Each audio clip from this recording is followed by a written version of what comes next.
పులికి విందు కోసం మాత్రమే దేవుడు జింకను పుట్టించి ఉంటే జింకకు వేగంగా పరుగెత్తే కాళ్లను దేవుడు ఇచ్చి ఉండడు.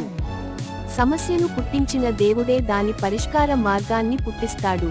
పరుగెత్తి జీవితంలో గెలుస్తావో, ఆగిపోయి ఆహారం అవుతావో నీ ఇష్టం.